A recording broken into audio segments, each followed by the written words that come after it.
Hay una frase así un poco como de autoayuda, de taza de desayuno, que es algo así como el fascismo se cura leyendo, el fascismo se cura viajando.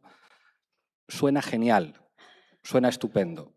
Si dicen ustedes esto, seguramente les aplaudirán, dirán qué frase tan inteligente, qué sutil. Podrá ser seguramente un tuit con muchos likes, pero les cuento un secreto, es mentira. El fascismo se cura combatiendo, ni leyendo ni viajando.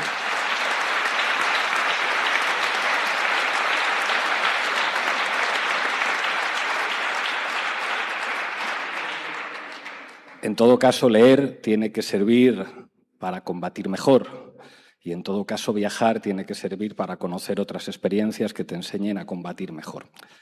¿Por qué digo esto? Y lo voy a aterrizar.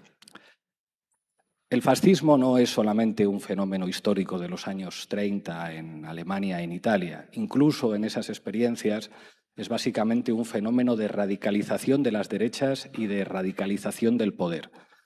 El fascismo casi siempre es un fenómeno, digamos, de cierre de filas por parte del poder.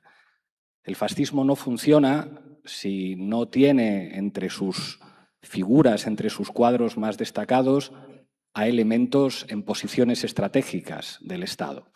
El fascismo no solamente necesita de ciudadanos que les voten, el fascismo necesita de escuadristas que den palizas, necesita de jueces, necesita de militares, necesita de policías, porque el fascismo ha sido muchas veces más lúcido que la izquierda a la hora de entender la naturaleza del poder.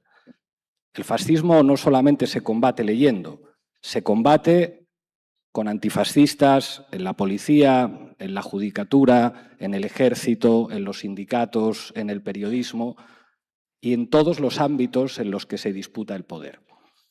Esto, que no siempre suena cómodo entre las gentes de las izquierdas, es una enseñanza histórica fundamental que revela por qué la tradición política que nosotros representamos acumula muchas derrotas a lo largo de la historia. Básicamente porque para ganar en política no basta con tener razón, hace falta también tener poder. Pero el elemento imprescindible para que gente como nosotras y nosotros, para que gente que ve las cosas como nosotros y nosotras tenga poder, es tener la valentía suficiente para disputar el poder. Todo lo que hace el adversario básicamente es para anular a través del miedo lo que significa la valentía como condición de posibilidad de enfrentar a una derecha fascistizada, que además transforma las instituciones.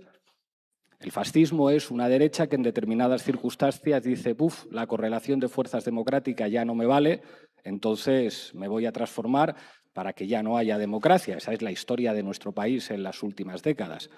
Recuerden todo lo que se movilizó para evitar que Podemos entrara en el gobierno, para evitar que una fuerza política que decía Estado plurinacional, que decía limpieza de las instituciones, que decía queremos gobernar, nosotros no nos conformamos con un programa, con el PSOE. Recuerden todo lo que se hizo y todo lo que se sigue haciendo.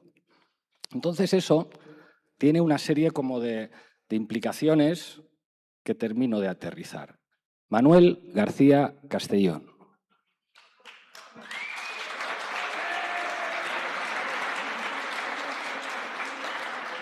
¿Qué significa que la secretaria general de Podemos y diputada en el Congreso, Yone Belarra, diga García Castellón es un corrupto? A nadie le debería sorprender tal afirmación por parte de una representante de la soberanía popular, conociendo la biografía de un famoso exjuez o juez jubilado de este país. Escuchamos una grabación en la que Ignacio González y Eduardo Zaplana decían, una grabación de la policía, que este juez al que habían colocado en Francia había que traérselo para que les beneficiara en sus asuntos y en sus trapicheos corruptos, pero claro, las asociaciones judiciales, incluidas las progresistas, los partidos políticos, pues dicen aquello, o lo podríamos decir nosotros, a pesar de todo, García Castellón es un hombre honrado. A pesar de las investigaciones prospectivas contra Podemos, a pesar de las sospechas señaladas por muchos periodistas de acciones que presuntamente hubieran podido favorecer al Partido Popular, García Castellón es un hombre honrado. A pesar de esos viajes a Cartagena de Indias, junto con representantes de la ultraderecha y junto con empresarios de Plus Ultra, seguramente por su interés en la literatura de García Márquez, porque allí estaba la casa de García Márquez en Cartagena de Indias, tenemos que decir, García Castellón es un hombre honrado. La pregunta es, ¿por qué no hubo más representantes de la soberanía popular como Ione Belarra, que hay 350 diputados, pero más de la mitad se supone que o son progresistas o son indepes? ¿Por qué no hubo más que dijeran García Castellón es un corrupto? Quizá porque imaginaban que les podría pasar lo que le ocurrió a Ione Belarra, ¿verdad? Que el Tribunal Supremo estime, no, usted no está protegida por la inviolabilidad de la que gozan los representantes de la soberanía popular, porque cuando usted pone un tuit, usted no es diputada, usted es una persona particular. Ah, claro, menos mal que los jueces del Tribunal Supremo son hombres y mujeres honrados.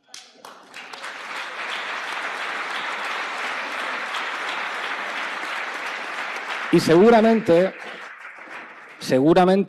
todos esos que no quisieron decir que García Castellón es un corrupto calculaban, es que si me van a condenar a 350.000 euros o a 9.000, pues es evidente que no voy a decir esto.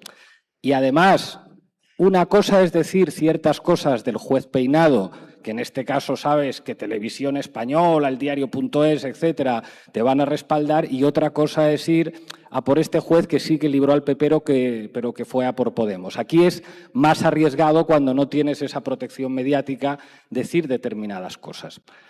¿Qué tiene que ver esto con el fascismo? El problema es que algunos creen que el fascismo se combate con una suerte de mínimo común denominador. Combatamos al fascismo con un programa de mínimos. Construyamos un programa de mínimos con Puigdemont, construyamos un programa de mínimos con el PNV, construyamos un programa de mínimos con el PSOE. El problema no es la vivienda, el problema no es la OTAN, el problema no es el fascismo, el problema no es la derechización de la judicatura, el problema no es la corrupción en los medios de comunicación, el problema es que gobierne Vox. Por lo tanto, hagamos un programa de mínimos para evitar que llegue el fascismo. Si fuera tan sencillo como eso, nunca triunfaría el fascismo en ningún sitio, si la mayor parte de la gente puede estar de acuerdo con el programa de mínimos. El problema es que lo que enseña la historia es que para combatir al fascismo hace falta voluntad de combate. Y para que haya voluntad de combate hace falta valentía. Valentía sería hacer una reforma de la ley orgánica del Poder Judicial por ley orgánica y no pactar con González Pons en Bruselas la renovación del Consejo General del Poder Judicial para quedarte otra vez en minoría y que te roben la cartera por detrás y hacer de pagafantas. Claro, valentía supondría decir en política internacional, pues ¿sabe qué le digo? No voy a esperar a que usted me eche de la OTAN, ya me voy yo de la OTAN y agarra usted sus soldaditos y se los lleva. Valentía no es organizar el comando Garrapata con doña Leire para hacer el ridículo ante millones de personas. Valentía es que si tú pones el Ministerio del Interior y si tú tienes al Ministerio de Defensa, pues a lo mejor es estar haciendo hacer el ridículo, permitir que los operadores de la derecha sigan controlando esos ministerios. A lo mejor lo que ocurre es que has puesto una ministra de derechas y un ministro de derechas.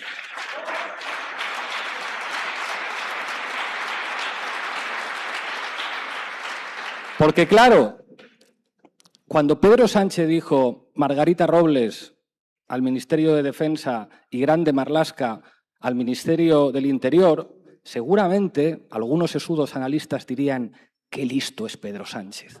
Pone un juez que fue vocal del Consejo General del Poder Judicial a propuesta del PP, porque a un juez de derecha sí que le van a respetar, los de la policía patriótica y no sé qué. Claro, pone a Margarita Robles, que es más de derechas que el caballo de Don Pelayo y al que apoya toda la derecha mediática, porque a ella sí le van a respetar.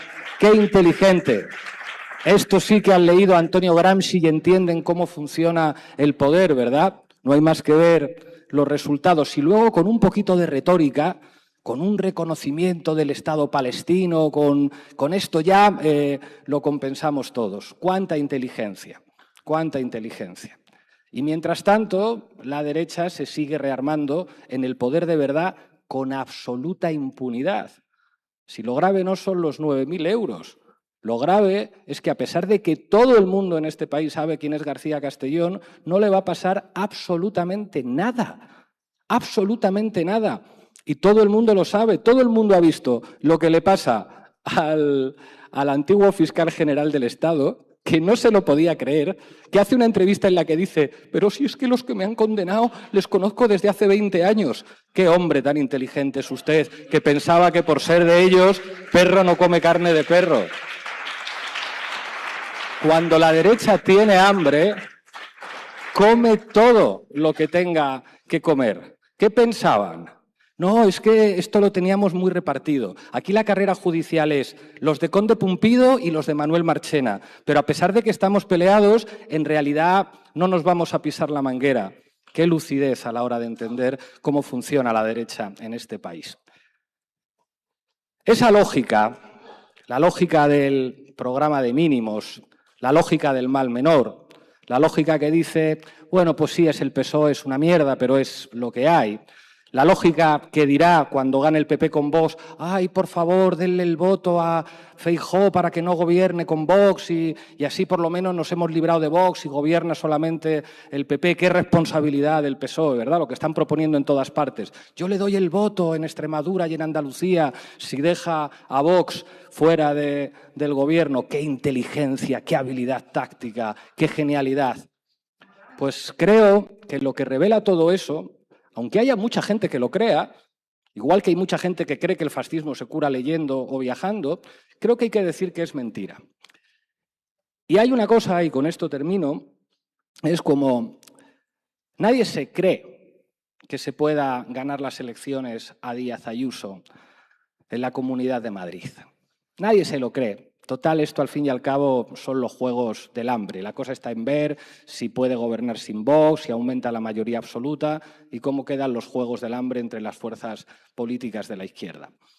Y yo creo que lo que hace falta para ganar a esta señora no es lo que dijo en su momento el candidato del PSOE, que dijo, no vamos a tocar los impuestos en la Comunidad de Madrid, no sea que las clases medias se pongan nerviosas.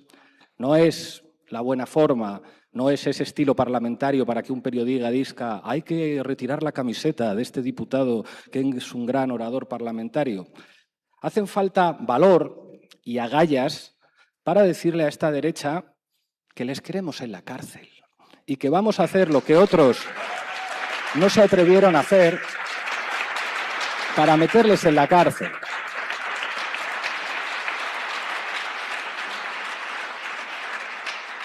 Canal Red va a apoyar a Ione Belarra en las elecciones en la Comunidad de Madrid. Algunos dirán, uy, un medio que dice que no es neutral. Claro, porque Telemadrid no va a apoyar a Díaz Ayuso, ¿verdad?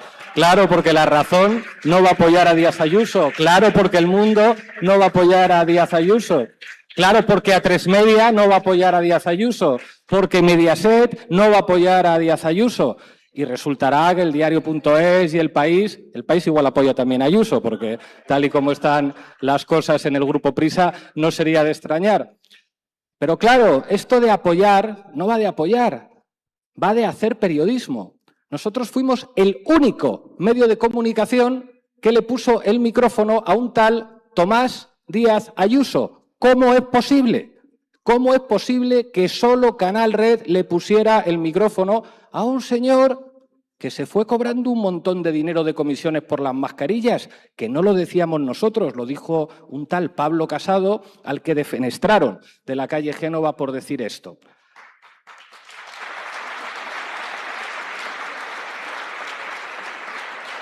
Lo que quiero decir es que para evitar que el fascismo termine de ocupar las instituciones, para evitar que el fascismo nos lleve a la cárcel, para evitar que la radicalización de la derecha en forma de fascismo transforme definitivamente nuestras sociedades, no se puede ser lo que funcionó en el pasado.